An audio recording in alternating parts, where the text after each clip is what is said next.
السلام علیکم ورحمۃ اللہ وبرکاتہ. الحمد للہ وحدہ والصلاة والسلام علی من لا نبی بعدہ. اما بعد فاعوذ باللہ من الشیطان الرجیم. بسم اللہ الرحمن الرحیم. سورة أنزلناها وفرضناها وأنزلنا فيها آيات بينات لعلكم تذكرون. الزانية والزاني فاجلدوا كل واحد منهما 100 جلدة ولا تأخذكم بهما رأفة في دين الله إن كنتم تؤمنون بالله واليوم الآخر وَلْيَشْهَدْ عَذَابَهُمَا طَائِفَةٌ مِّنَ الْمُؤْمِنِينَ إلى آخر الآية. صدق الله العلي العظيم وصدق رسوله النبي الكريم ونحن على ذلك من الشاهدين والشاكرين. اللهم ألهمنا رشدنا وأعذنا من شرور أنفسنا.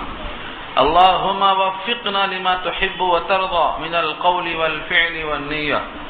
رب اشرح لي صدري ويسر لي امري واحلل عقدة من لساني يفقهوا قولي. آمین یا رب العالمین. محترم حضرات، معزز سامعین، ملی بھائیوں، بزرگوں اور دوستوں، میری ماں اور بہنوں، پیارے بچوں، آج کی گفتگو کا عنوان ہے سورہ نور. سورہ نور مدنی صورتوں میں شامل ہے اور مدنی صورتوں میں احکامات کثرت سے آتے ہیں. جس طرح سے مکی صورتوں میں عقائد پہ بات ہوتی ہے، ایسے مدنی صورتوں میں احکامات پہ بات ہوتی ہے. اس صورت میں کل 64 آیتیں ہیں اور 9 رکوع پر مشتمل ہے. سورت کا نام سورہ نور اس واسطے رکھا گیا ہے کہ ان احکامات پر چل کر نور الہی اور جنت تک چلنے کا راستہ آسان ہو جاتا ہے. خود اس سورت میں جتنے احکامات ہیں یہ سب نور الہی کی طرف لے کر چلنے والے ہیں. اور ایک آیت میں اللہ نور السماوات، زمین اور آسمان کا نور یعنی منور خود اللہ ہیں. اس صورت میں اللہ کے نور الہی کا خصوصی چرچا ہے. اسی مناسبت سے اس کا نام سورہ نور ہے. سورہ نور کے بارے میں حضرت عمر کا فرمان ہے جو ان کے خطوط سے ہمیں ملتا ہے. کوفہ والوں کو آپ نے خط لکھا کہ اپنے عورتوں کو سورہ نور پڑھاؤ. علموا نساءکم سورۃ النور، سورہ نور اپنی عورتوں کو سکھاؤ کیونکہ اس میں عورتوں کے بہت سارے احکامات موجود ہیں. سورہ مومنون کے آخر میں کہا گیا تھا کہ وہ مومن کامیاب ہوں گے جو اپنی شرمگاہوں کی حفاظت کرتے ہیں، اور شرمگاہوں کی حفاظت کے لیے سب سے اہم مرحلہ آدمی کے لیے ہے حجاب. یعنی جب وہ محجوب رہے گا، مستور رہے گا، نگاہوں سے اوجھل رہے گا تو اس کے لیے خطرات کم ہوں گے. اسی حجاب کا تذکرہ سورہ نور میں آ رہا ہے. تو سورہ مومنون میں مومن کے صفات سب سے زیادہ اہمیت یہ کہ وہ اپنے شرمگاہ کو محفوظ رکھتا ہے، باعفت ہوتا ہے، پاک دامن رہتا ہے. اب پاک دامنی کے لیے سب سے اہم چیز یہ ہے کہ وہ آدمی حجاب میں رہے، عورتیں حجاب میں رہیں. ستر و حجاب میں فرق اور گنجائش اسلام میں کہاں کہاں تک ہے، کس کس کے ساتھ ہے، کن سے مکمل حجاب ہے اور کن سے جزوی حجاب ہے، یہ پوری بحث سورہ نور کے عنوان میں انشاءاللہ آپ سنیں گے. اسی لیے سورہ نور کا جو آغاز ہوتا ہے آپ کو اندازہ ہوگا سورۃ انزلناها وفرضناها. یہ فرضناها کا لفظ کہیں نہیں دکھائی دے گا آپ کو پوری صورتوں میں. یعنی یہ ایسی صورت ہے سورتن یہ سورت ہے، یہاں ہاذا پوشیدہ مان لو، ہاذا سورتن یہ ایک سورت ہے، انزلناہا جس کے الفاظ کو بھی ہم نے نازل کیا ہے، وہ فرضناہا اور اس کے معنی کو ہم نے فرض کیا ہے، تم پر واجب کیا ہے۔ یعنی اگر فرض بمعنی مقرر کیا جائے تو ہم نے اس کے احکام کو، اس کے معنی کو متعین کیا ہے، مقرر کیا ہے، تمہیں اس پر عمل کرنا ہے۔ سورۃ انزلناہا وفرضناہا یہ ایک سورت ہے جس کے الفاظ کو بھی ہم نے نازل کیا ہے، وفرضناہا اور اس کے معنی یعنی احکام کو بھی ہم نے ہی مقرر کیا ہے، وانزلنا فیہا آیات بینات اور اتارا ہے ہم نے اس سورت کے اندر بہت سی نشانیاں، آیات آیتن کی جمع ہے اور بینات اس کی صفت ہے، صاف صاف آیتیں نازل کی، لعلکم شاید کہ تم تذکروا نصیحت حاصل کرو، سمجھو اور عمل کرو۔ تو اللہ نے سورت کا آغاز جس طرح بہت سے سورتوں میں اللہ کی ثنا سے، اللہ کی حمد سے نہیں، بلکہ سورت کے آغاز ہی سے بتا دیا کہ ان سورتوں کے اندر جو مضامین آتے ہیں یہ احکام اللہ کی طرف سے ہیں، تم ان میں تذکر کرو، ان میں دھیان دو، اور یہ تذکر اور دھیان کرنا نشانیوں میں تمہارے واسطے منزل مقصود کو متعین کرے گا۔ ان میں جو احکامات آئے ہیں آج معاشرے میں ان پر عمل کرنے کے لیے ہمارے پاس قوت نافذہ نہیں ہے۔ قوت نافذہ کا مطلب جس طرح سے کوئی چور چوری کرے اس کے ہاتھ کاٹنا ہے، ہم میں کون ہے جو ہاتھ کاٹ سکتا ہے؟ کیونکہ یہ تو فردن کوئی اس کا مخاطب نہیں ہے، اس سے تو مسلمانوں کی جو حکومت ہے وہ مراد ہے۔ زانی کو سنگسار کرنا، زانی کو 100 کوڑے مارنا، شراب پینے والے کو 80 کوڑے مارنا، تہمت لگانے والے کو 80 کوڑے مارنا، یہ کون کرے گا اس پر عمل؟ ایک لمحہ فکریہ ہے امت مسلمہ کے لیے کہ ان کا اجتماعی نظام درہم برہم ہے، انفرادی احکامات پر عمل کر رہے ہیں، وہ بھی بلا تحقیق، بلا کسی نگرانی کے۔ تو ایک عمل ہوتا ہے انفرادی، روزہ رکھ لیا آپ نے، زکوٰۃ دے دیا آپ نے، پڑوسی کے حقوق ادا کر دیا آپ نے، اپنے گھر والوں کو نماز کی پابندی کا راستہ دکھا دیا، تلاوت کر لیا، یہ نظام انفرادی کر لیا آپ نے۔ لیکن جو احکامات اجتماعی ہیں ان میں سے تعزیرات ہیں اور حدود ہیں، دو لفظ اس طرح یاد رکھ لو، ایک حدود، ایک اصطلاح میں تعزیرات۔ حدود کہتے ہیں ان سزاؤں کو جن کو اللہ نے خود متعین کر دیا ہے، قاضی کے اوپر نہیں چھوڑا۔ یہ 4 ہیں حدود جنہیں کہا جاتا ہے۔ چور کے ہاتھ کاٹنا، اب یہ اور بات ہے کہ کتنے مال پہ کاٹنا، اس مال کی مقدار کو، پھر شرابی کو کوڑے مارنا، زانی کو 100 کوڑے مارنا اگر شادی شدہ نہیں ہے، جس کو ہم محسن کہتے ہیں۔ محسن اور غیر محسن ایک اصطلاح ہے، جس ہمارے پاس کہتے ہیں شادی شدہ ہے یا شادی شدہ نہیں ہے۔ شادی شدہ کا مطلب وہ ایک قلعہ میں بند ہے، چاہے تو حفاظت کر سکتا ہے اپنی۔ شادی شدہ ہے تو قلعہ میں بند ہے، یعنی اس کے لیے حفاظت کرنا آسان ہے۔ شادی شدہ نہیں ہے اس کے مقابلے میں۔ تو محسن اور غیر محسن کی اصطلاح ہے، جس کو ہم اردو میں شادی شدہ اور غیر شادی شدہ کہتے ہیں۔ اگر شادی شدہ ہے تو سنگسار کر دینے کا حکم ہے، شادی شدہ نہیں ہے تو اس کو 100 کوڑے مارنے کا حکم ہے۔ یہ سب حدود کہلاتے ہیں، سزائیں متعین ہیں۔ ان کے علاوہ جو سزائیں ہیں ان کو قاضی فیصلہ کرے گا اور اس قاضی کے ثوابت پر چھوڑ دیا جائے گا، ان کو تعزیرات کہیں گے۔ اس صورت میں حدود کا تذکرہ بھی آ رہا ہے اور تعزیرات کا بھی تذکرہ آ رہا ہے۔ پہلا حکم تعزیرات اور حدود کا ہمارے معاشرے میں زانیہ عورت کا مسئلہ ہے. زانیہ عورت کا جرم اگر ثابت ہو جائے تو اس کو سنگسار کر دیں گے اگر شادی شدہ ہے، ورنہ 100 کوڑے ماریں گے، جلا وطن کر دیں گے. اس آیت میں یہ مضمون آ رہا ہے. الزانی بعد میں، الزانیہ پہلے. غور سے آپ سنیں گے جہاں کہاں چوری کا ذکر آتا ہے والسارق والسارقۃ، تو اس پہلے چور مرد کا ذکر آتا، چور عورت کا ذکر بعد میں آتا. لیکن یہاں زانیہ کا ذکر پہلے ہے، زانی مرد کا ذکر بعد میں ہے. اس کی علت کیا ہے؟ عورت کے ساتھ اللہ نے شرم و حیا رکھا ہے، پھر بھی اگر وہ غلطی کرتی ہے اپنے شرم و حیا کے باوجود تو وہ زیادہ قابل حیرت ہے. اسی لیے الزانیہ کا ذکر پہلے ہے، زانی کا ذکر بعد میں.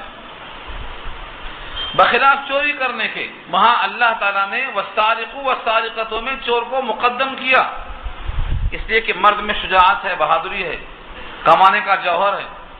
پھر بھی وہ محنت نہیں کر کے چوری پہ آمادہ ہو گیا ہے تو اس کے واسطے باعث شرم ہے. اسی واسطے سارق مرد کو مقدم کیا اور زانیہ عورت کو یہاں مقدم کیا. الزانیۃ والزانی، زانی مرد اور زانی عورت، ان دونوں کے واسطے ایک حکم دیا ہے. فجلدو، جلدہ جلد سے بنا ہے اور جلد کہتے ہیں جو چمڑے کی ہو، تو فجلدو کے معنی ان کی جلد پہ مارو. کل واحد منہما، ان میں سے ہر ایک کو، عورت کو بھی اور مرد کو بھی. کتنا مارنا ہے؟ 100 جلدہ، 100 کوڑے. 100 اور جلدہ کے معنی کوڑے. 100 کوڑے مرد کو اور 100 کوڑے عورت کو مارے جائیں گے.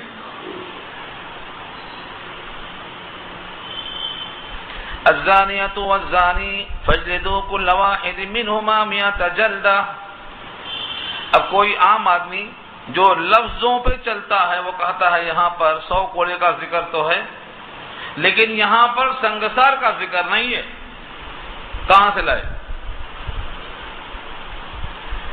یہ ایسا ہی ہوگا جیسے کوئی کہے کہ یہاں تو نماز پڑھنے کا ذکر ہے مگر ظہر کی 4 رکعت کہاں سے لائے؟ تو کیا جواب دیں گے آپ؟ کوئی کہے یہاں تو زکوٰۃ کا ذکر ہے لیکن 7.5 تولہ سونے کا ذکر کہاں سے لائے؟ 52 تولہ چاندی کا ذکر کہاں سے لائے؟ تو آپ کیا جواب دیں گے؟ اللہ تعالیٰ نے قرآن کریم میں اصول کو بتایا اور اللہ کے نبی نے انہی آیتوں کے ضمن اس پر عمل کر کے صحابہ کی ٹیم کو تیار کیا. قرآن کریم میں منسوخ ہونے کی 2 شکلیں ہوتی ہیں. کبھی تو آیت منسوخ ہو جاتی ہے، اس کے بدلے میں دوسری آیت آتی ہے. آیت نے آیت کو منسوخ کر دیا. منسوخ مانے کینسل. کبھی ایسا ہوتا ہے کہ آیت تلاوت میں رہتی ہے لیکن حکم منسوخ ہوتا ہے. قرآن کریم میں اس کی تلاوت ہوتی ہے لیکن اس کا حکم منسوخ ہوتا ہے. اور کبھی ایسا ہوتا ہے کہ تلاوت کی موقع نہیں ملتے، تلاوت کے واسطے وہ آیت دستیاب نہیں ہوتی لیکن حکم باقی رہتا ہے تو اس کو منسوخ التلاوہ کہتے ہیں.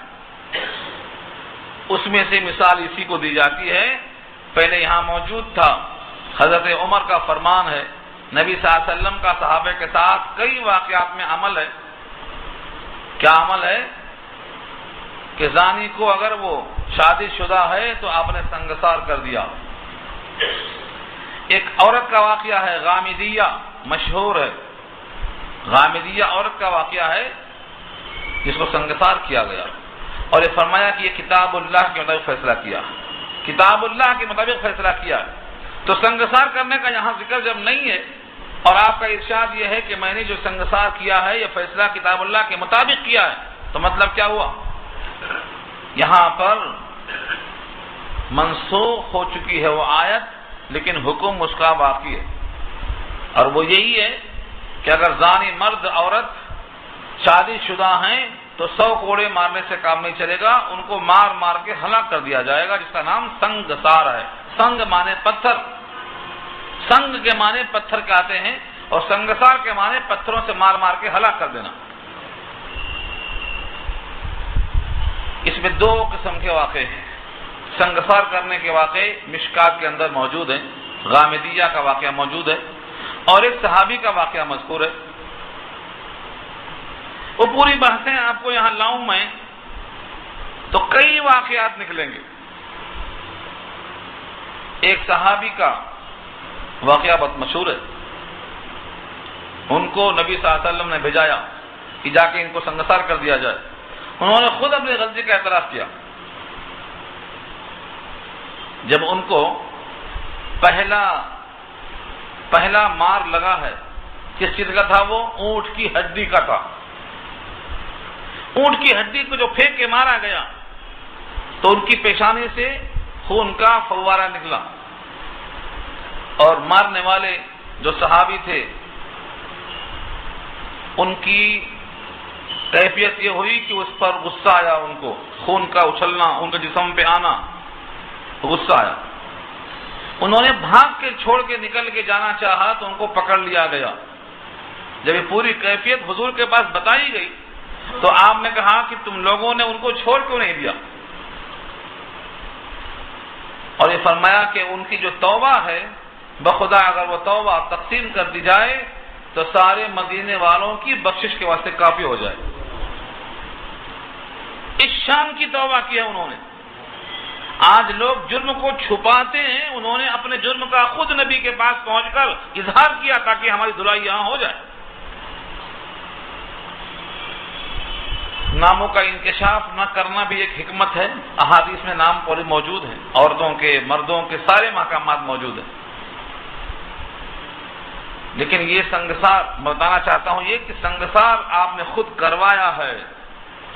حضرت انیس سے کہا تم جاؤ اور سنگسار کر کے آ جاؤ، ان کا بھی واقعہ مذکور ہے۔ غامدیہ کا واقعہ مذکور ہے، 1-2 نہیں کئی واقعات مذکور ہیں۔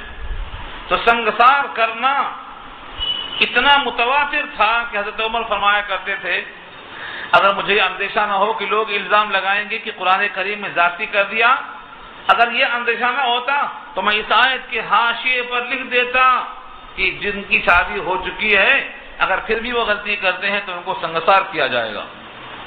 ان کا نہ لکھنا اس بات کی علامت ہے کہ آیت میں تو منسوخ ہے لیکن اس کا حکم منسوخ نہیں ہے۔ بہت سے لوگ صرف قرآن پہ عمل کرنا چاہتے ہیں، حدیثوں کو چھوڑ کے، نبی کو چھوڑ کے، نبی کی سنتوں کو چھوڑ کے، صحابہ کے عمل کو چھوڑ کے۔ وہ کیا عمل کرتے ہیں قرآن کریم پر؟ کس طرح عمل کر سکتے ہیں وہ؟ قرآن کریم میں جتنے احکامات ہیں ان تمام کی تفصیل یا تو حدیث رسول میں ملے گی یا رسول اللہ کی سنتوں میں ملے گی یا صحابہ کے تعامل سے ملے گی۔ ان تینوں کو آپ نہیں مان کر کے قرآن پہ عمل کس طرح کر سکتے؟ یعنی کہ قرآن کا نام رہے گا اور عمل من مانی ہوگا، یہ مطلب ہے اس کا۔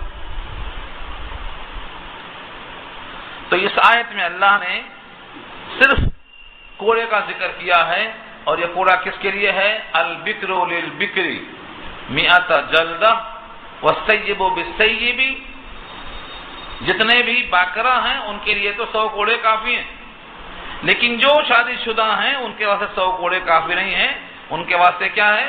سنگسار ہے۔ الزانیۃ والزانی، زانیہ عورت اور زانی مرد، فجلدوا کوڑے مارو، کل واحد منہما، فجلدوا میں جمع کا صیغہ ہے، تم سب مل کر کوڑے مارو، تم سب مل کر۔ فجلدوا کے مخاطب پورے مسلمان ہیں، پورے مسلمان مل کر اپنا ایک خلیفہ، ایک امیر منتخب کریں گے اور وہ امیر اسلامی قانون کو نافذ کرے گا۔ یہ ایسا عمل نہیں ہے کہ تنہا کوئی مسلمان کر لے، کسی محلے میں کوئی کر لے، کسی محلے میں کوئی کر لے، نہیں کر سکتا۔ تو اس لیے فجدو کا جو صیغہ ہے سارے مسلمان اس کے مخاطب ہیں کہ آپس میں ایک دوسرے کو اس طرح سے تعاون ہو کہ سارے مسلمانوں کا ایک خلیفہ ہو۔ لیکن سوء قسمت یہ ہے کہ ہم کبھی ایک پر جمع نہیں ہو سکے۔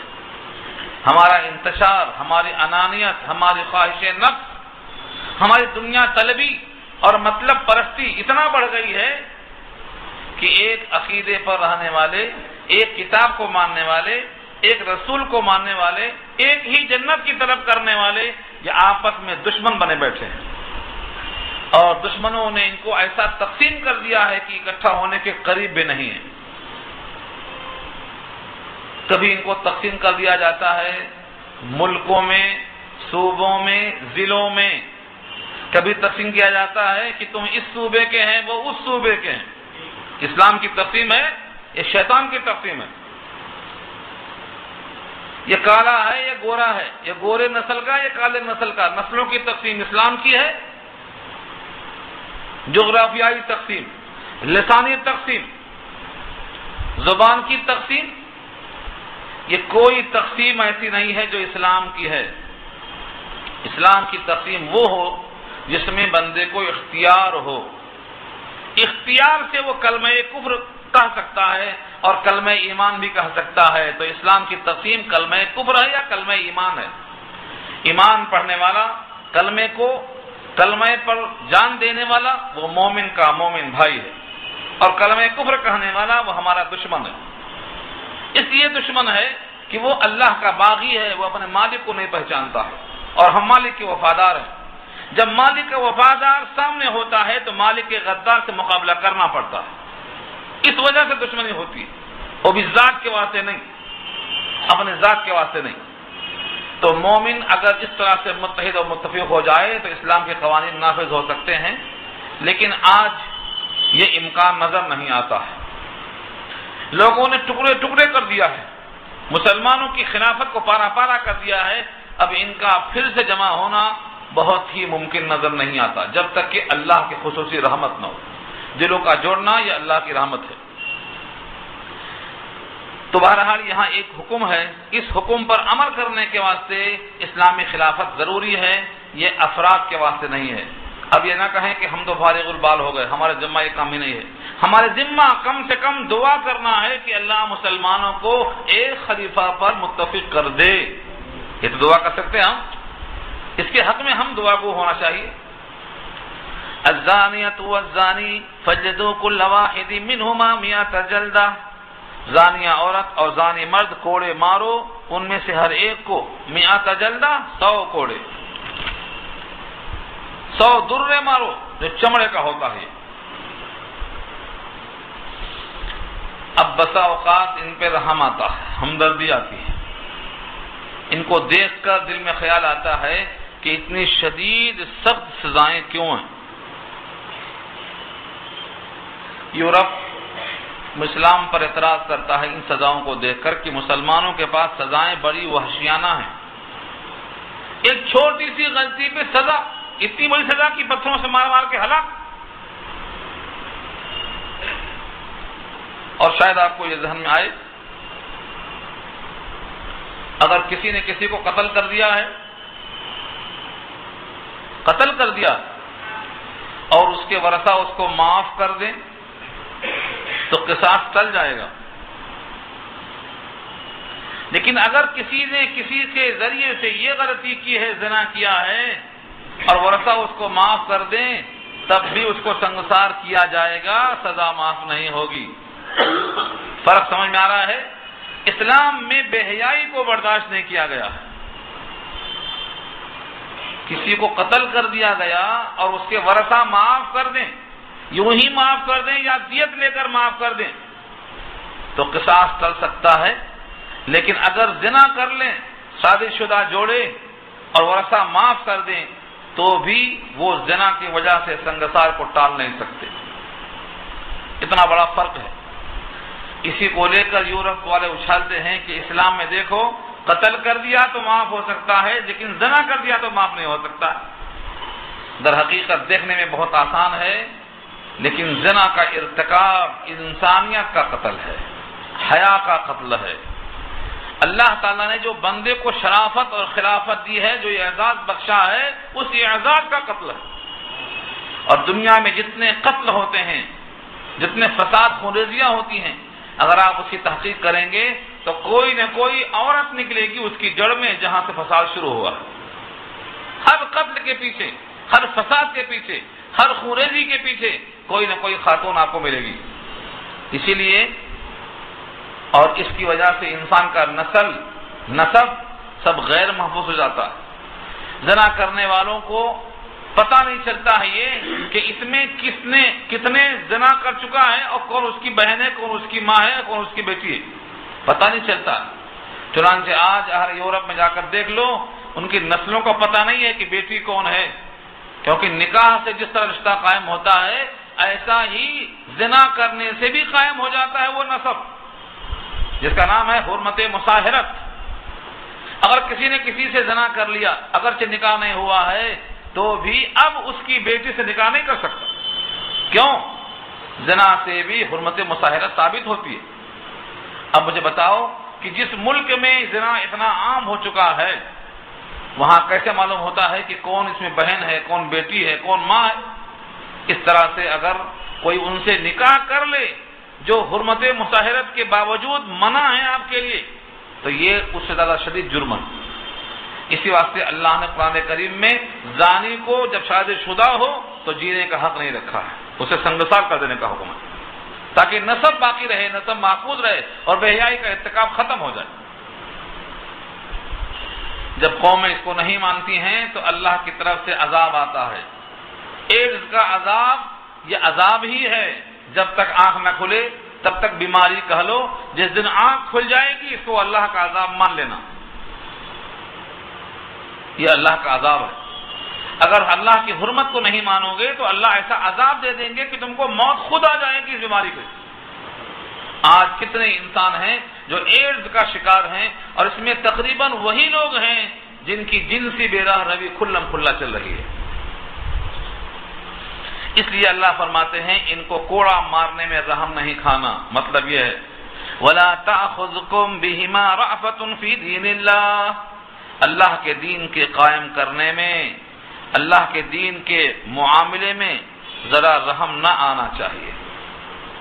وَلَا تَأْخُذْكُمْ، تم کو نہ پکڑ لے، بِهِمَا ان دونوں کے ساتھ، رَأْفَةٌ ہمدردی اور رحم، فی دین اللہ اللہ کے دین میں. یعنی کوڑا مارتے ہوئے یا سنگسار کرتے ہوئے کسی قسم سے ان پر نرمی اور رحمت نہ آنے پائے، کیونکہ یہ اللہ کے دین کا معاملہ ہے، اس کو جو کا تو نافذ کرنا ہے، پورا نافذ کرنا ہے.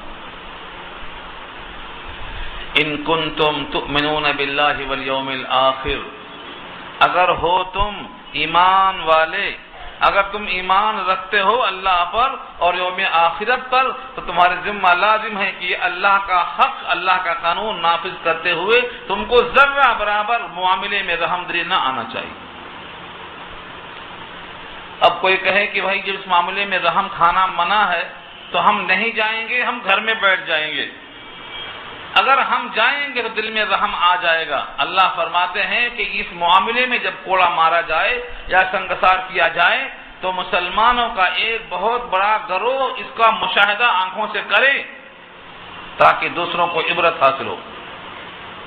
یہ ایسا مقام ہے جہاں لوگوں کی حاضری مطلوب ہے. اللہ کے الفاظ میں دیکھو وَلْيَشْهَدْ عَذَابَهُمَا طَائِفَةٌ مِّنَ الْمُؤْمِنِينَ، اور چاہیے کہ مشاہدہ کریں ان دونوں کے عذاب کو ایک جماعت مسلمانوں کی. مشاہدہ کریں، دیکھیں کہ اس جرم کی سزا کیا رکھا ہے اللہ نے، اور اللہ کی نگاہ میں بے حیائی کا ارتکاب کرنے والا کتنا شدید جرم کرنے والا ہے. مشاہدہ کریں. وَلْيَشْهَدْ، یہ امر مجہول ہے. امر مجہول کے معنی جس کا مخاطب متعین نہ ہو، چاہیے کہ مومنین حاضر رہیں. اگر یہ ہوتا کہ تم حاضر رہو تو وہ امر معروف ہوتا، لیکن یہاں کیا کہا؟ چاہیے کہ مومنین حاضر رہیں، تو یہ امر مجہول ہے. وَلْيَشْهَدْ، چاہیے کہ مشاہدہ کریں. عذابہما، ان دونوں کے عذاب کو، طائفتن، ایک گروہ، من المؤمنین، ایمان والوں میں سے. یہاں تک ایک بات پوری ہو گئی کہ یا تو 100 کوڑے مارا جائے گا اور یا تو پھر ان کو سنگسار کیا جائے گا. 2 حالتیں بتائی گئی. کبھی کبھی معاملہ الٹا ہو جاتا ہے، گاؤں کے لوگ فیصلہ کر دیتے ہیں شریعت سے ہٹ کے، نبی صلی اللہ علیہ وسلم کے زمانے میں بھی ایسا واقعہ پیش آیا تھا. ایک غلام تھا اور وہ خاتون کے ساتھ نوکری کرتا تھا، گھر میں کام کاج کرتا تھا. شوہر کی غیر موجودگی میں اس غلام نے اپنی ملکہ سے دوستی کر لیا اور قربت تک بات پہنچ گئی، بات زنا تک آ گئی. غریب آدمی پر لوگ جب بھی ظلم کرتے تھے، آج بھی کرتے ہیں. اس غلام کو کہا گیا کہ تمہارے ذمہ اتنی بکریاں ہیں، تم اتنی بکریاں دے دو اور تمہارے اوپر اتنے کوڑے مارے جائیں گے. لیکن جب یہ فیصلہ نبی صلی اللہ علیہ وسلم کے پاس گیا اور لوگوں نے مطلوب کیا کہ کتاب اللہ سے فیصلہ ہونا چاہیے، تو آپ نے کہا کہ یہ غلام تو غیر شادی شدہ ہے، اس کے اوپر صرف 100 کوڑے لگیں گے اور جلا وطنی اس کی نہیں ہوگی. البتہ جو عورت ہے جس نے اقرار کر لیا ہے وہ شادی شدہ تھی، لہذا اس کو سنگسار کیا جائے گا. تو نبی صلی اللہ علیہ وسلم نے حضرت انیس کو بھیج کر اس خاتون کو اقرار کے بعد سنگسار کر دیا اور غلام پر جو جرمانہ عائد کیا گیا تھا بکریوں کا اس کو معاف کر دیا اور 100 کوڑے مار کے جلا وطنی کو ختم کر دیا. یہ معلوم ہو گیا شریعت میں کہ جو سزائیں مقررہ ہیں، متعینہ ہیں، ان میں کوئی کمی زیادتی نہیں ہو سکتی ہے. ان کو حدود کہا جاتا ہے. ان میں 4 سزائیں متعین ہیں خاص طور سے، ایک زنا کی، ایک چوری کی اور ایک شراب کی اور ایک تہمت لگانے کی. یہ 4 سزاؤں پر سزا اللہ نے خود نافذ کر دی ہے جس کا نام حدود رکھا ہے. بقیہ سزائیں قاضی کی صلاحیت پہ چھوڑ دیا ہے، جو فیصلہ قاضی کرنا چاہے وہ کر سکتا ہے حالات کو دیکھ کر. یہ پہلی آیت کا مضمون پورا ہوا. اب دوسری آیت دیکھیے، نفسیات کا سبق ہے. الزانی لا ينكح الا زانیة او مشرکہ، زانی مرد نکاح نہ کرے مگر زانیہ عورت سے یا مشرکہ عورت سے.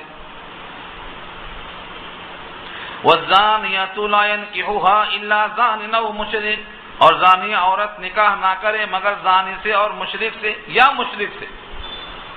وحرم ذلك على المؤمنین، اور حرام کر دیا گیا ہے ایسا نکاح کرنا مسلمانوں پر.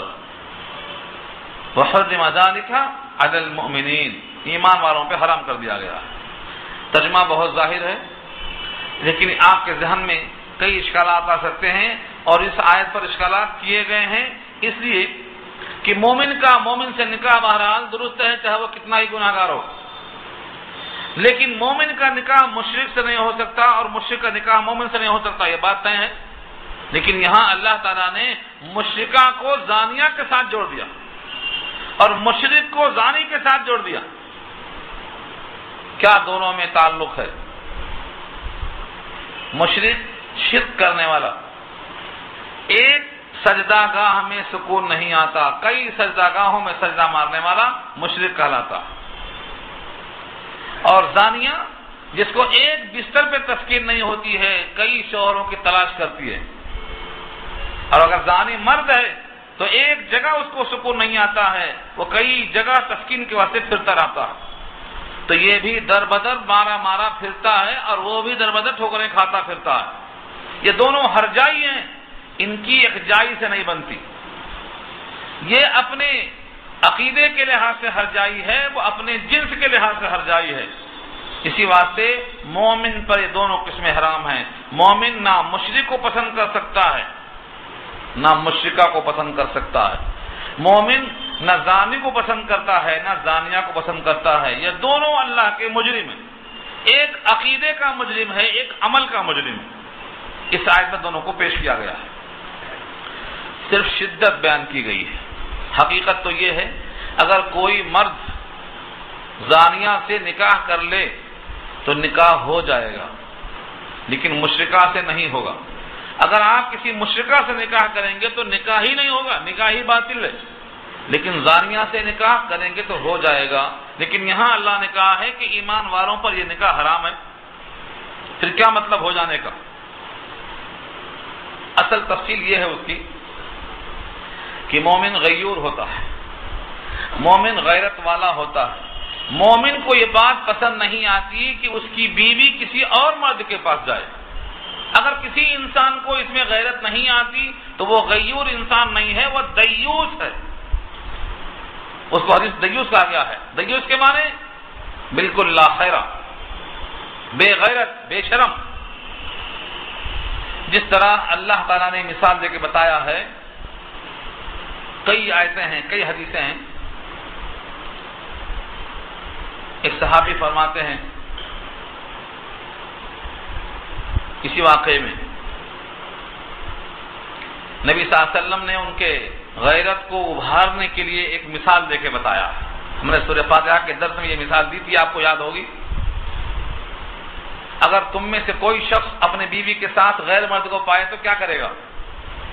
یہ صحابی ہیں حضرت سعد بن معاذ، وہ کھڑے ہو کے بولتے ہیں کہ اللہ کے رسول ہم 4 ٹکڑے کر دیں گے، 2 مرد کے 2 عورت کے.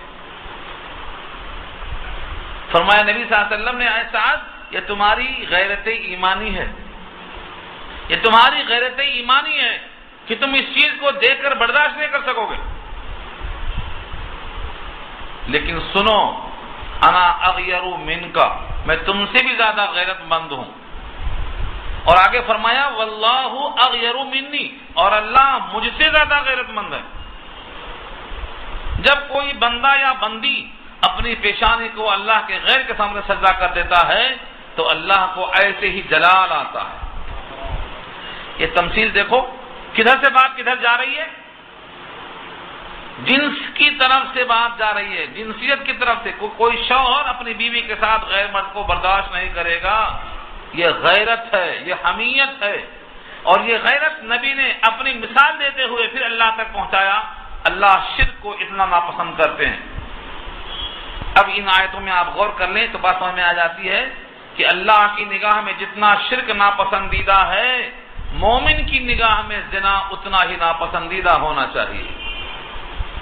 یہ اپنے بستر میں شرکت کو برداشت نہیں کر سکتا تو اللہ اپنی عبادت میں کسی کی پیشانی میں شرکت کو برداشت نہیں کر سکتا. وَحُرِّمَ ذَلِكَ عَلَى الْمُؤْمِنِينَ، یہ دونوں قسمیں حرام کر دی گئی ایمان والوں کے لیے. نہ اس کو شرک کرنا چاہیے نہ اس کو زنا کرنا چاہیے، مرد ہو یا عورت ہو. یہ ہے اصل تمثیل. مدینے میں ایک خاتون تھی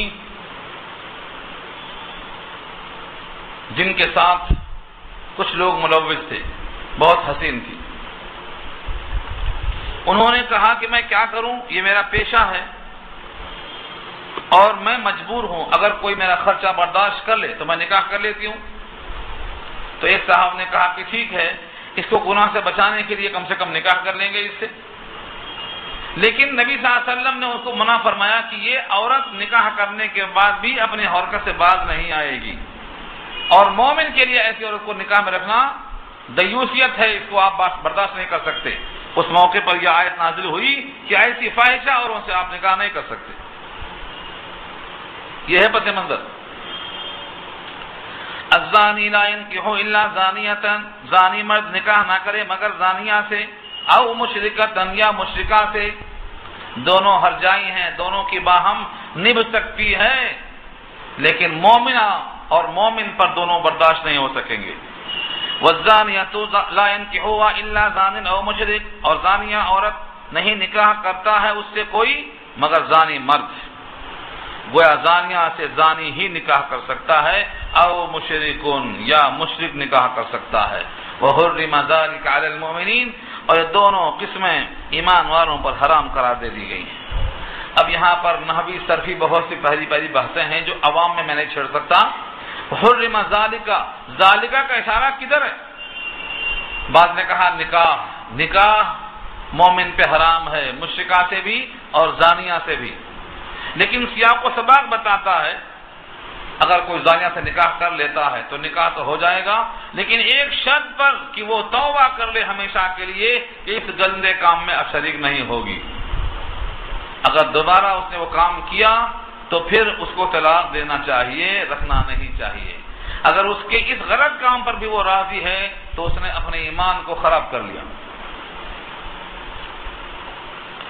یہاں تک ایک مضمون پورا ہوا. اب دوسرا مضمون شروع ہوتا ہے کہ زانی کی سزا کوڑے ہیں یا سنگسار ہیں، لیکن آپ نے کہا 4 گواہ لائیں۔ اب 4 گواہ کہاں سے لائیں گے ایسے موقع پر؟ حضرت سعد بن عبادہ کا قصہ ہے۔ انہوں نے کہا کہ اللہ کے نبی، یہ کیا معاملہ ہے کہ اگر کوئی شوہر اپنی بیوی کے ساتھ غیر مرد کو دیکھے تو بجائے ان کو الگ کرنے کے، ڈنڈے مارنے کے، 4 گواہ ڈھونڈنے جائے گا، تب تک تو نکل جائیں گے دونوں ہاتھ سے، وہ 4 گواہ لانے تک ہی چلے جائیں گے۔ لہذا یہ 4 گواہ لانے کا مسئلہ سمجھ میں نہیں آ رہا ہے، یہ ان کا سوال تھا۔ اور اگر زبان سے گواہوں کے بغیر کچھ کہیں گے تب 80 کوڑے کھائیں گے، کیونکہ کسی عورت پر تہمت لگانے کی سزا کیا ہے؟ 4 آدمی گواہ پیش کرو، ورنہ پھر کوڑے کھاؤ۔ یہاں دیکھیے آیت کو پہلے، والذین یرمون المحصنات ثم لم یأتوا بأربعة شهداء فاجلدوهم 80 جلدہ، 80 کوڑے اللہ نے خود مقرر کر دیا۔ جو لوگ تہمت لگاتے ہیں، یرمون، رمیہ یرمی کے معنی پھینک کے مارنا، تہمت بھی لگانا پھینک کے مارنا ہے، اس کے دل کو ٹھیس لگتی ہے۔ والذین یرمون، جو تہمت لگاتے ہیں زنا کی، کس کو؟ المحصنات، پاک دامن عورتوں کو۔ ثم لم یاتوا بأربعة شهداء، پھر نہیں لائے اپنے پیچھے 4 گواہ۔ الزام تو لگا دیا لیکن 4 گواہ نہیں پیش کر سکے، 1 گواہ، 2 گواہ، 3 گواہ نہیں کافی ہیں، 4 گواہ چاہیے، نہیں پیش کر سکے، فجلدوہم، تو ان کو آپ مارو۔ کتنا؟ 80 جلدہ، 80 درے لگاؤ۔ صرف درے لگانا کافی نہیں، آئندہ سے یہ شخص غیر معتبر، قابل بھروسہ نہیں رہ گیا، غیر معتبر ہو گیا یہ۔ وَلَا تَقْبَلُوا لَهُمْ شَهَادَةً أَبَدًا، اور نہ قبول کرو ان کے لیے گواہی کبھی بھی، ابدا، کبھی بھی، ہمیشہ مردود الشہادت ہو گیا۔ امام اعظم ابو حنیفہ رحمۃ اللہ علیہ فرماتے ہیں لفظ ابدا سے کہ اب اس کی گواہی کبھی بھی قبول نہیں ہوگی۔ 80 کوڑے بھی کھایا اور غیر معتبر بھی ہو گیا، مردود الشہادہ ہو گیا۔ وَأُولَٰئِكَ هُمُ الْفَاسِقُونَ، اور وہی لوگ فاسق ہیں، وہی لوگ فاسق ہیں، فسق و فجور کے اندر مبتلا ہیں۔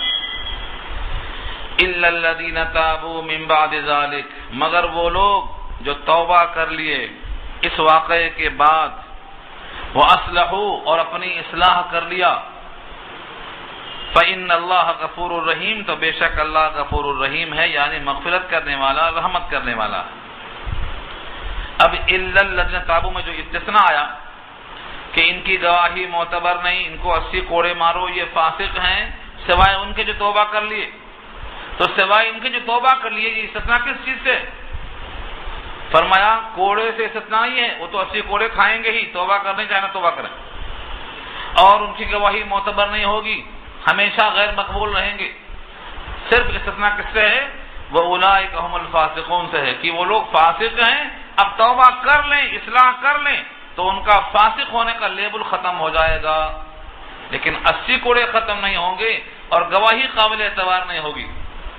امام شافعی رحمۃ اللہ علیہ ایک سب اور آگے جاتے ہیں، وہ فرماتے ہیں کہ اس کی گواہی بھی معتبر ہو جائے گی، توبہ کر لیا اگر تو گواہی بھی معتبر ہو جائے گی، کیونکہ جب فاسق ختم ہو گیا، اس کا فسق مان لیا گیا کہ ختم ہو گیا، تو اب اسے گواہی کو ماننا پڑے گا۔ امام شافعی نے ایک درجہ اور آگے بڑھ کے اس استثناء کا فائدہ اٹھایا۔ بہرحال وہ شخص جس نے توبہ کیے بغیر اپنے موقف پر قائم رہا وہ فاسق ہے، گواہی غیر معتبر ہے، 80 کوڑے کھائے گا۔ اب یہ جب آیت نازل ہو گئی تو ایک صحابی ہیں حضرت سعد بن معاذ یا سعد بن عبادہ، وہ فرماتے ہیں کہ اللہ کے نبی، بھلا ایسے موقع پر گواہ کہاں ملے گا؟ چلو اجنبیہ عورت ہے، آپ نے دیکھا ہے، آپ نے خاموشی اختیار کر لی ہے، لیکن اپنی بیوی کے ساتھ غیر کو دیکھا ہے تو 4 گواہ کہاں سے لائے گا؟ اگر بولے گا تو 80 کوڑے کھائے گا، اور نہیں بولے گا تو گھر گھٹ کے مرتا رہے گا۔ کیا کرے گا؟ نبی صلی اللہ علیہ وسلم نے ان کو سمجھایا. ابھی بات ختم ہوئی کہ انہی کے درمیان انہی کے قبیلے میں واقعہ پیش آیا. ایک قصہ بہت مشہور ہے، ان کا نام ہے عویمر، عین واو یہ میم رے، عویمر اجلانی. اور ایک مشہور قصہ ہے شریک بن سہمہ کا. شریک بن سہمہ کا. اور ایک قصہ مشہور ہے ہلال ابن امیہ کی بیوی کا. ہلال ابن امیہ نے کہا آ کر کہ میں نے اپنی بیوی کے ساتھ غیر مرد کو دیکھا ہے.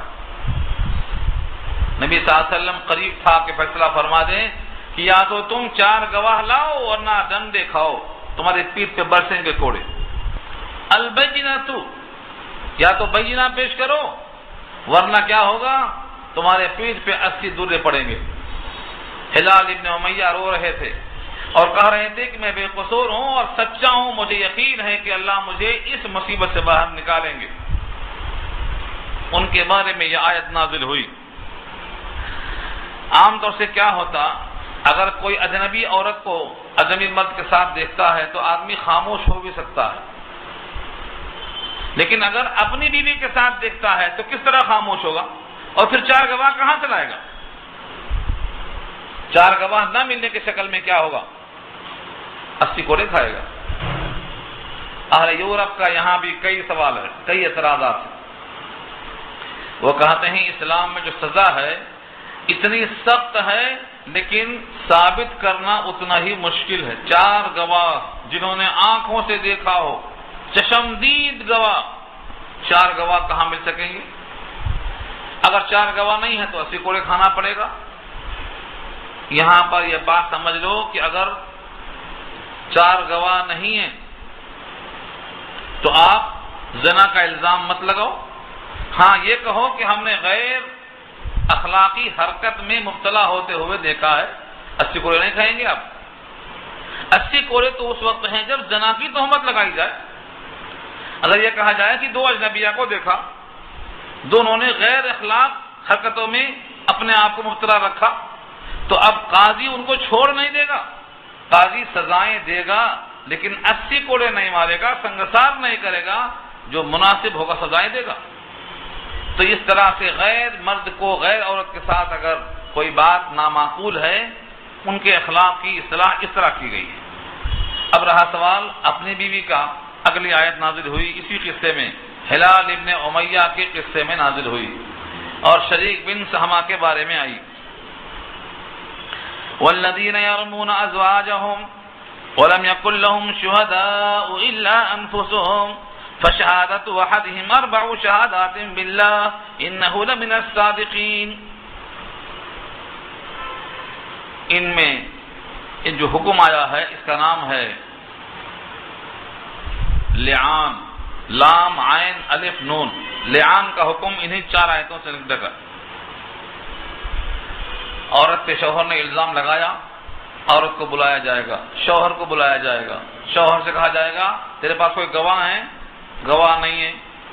اگر گواہ ہیں تو 4 گواہ پیش کر دے، عورت کو سنسار کیا جائے گا. اور اگر 4 گواہ نہیں ہیں تو پھر 4 قسمیں لی جائیں گی.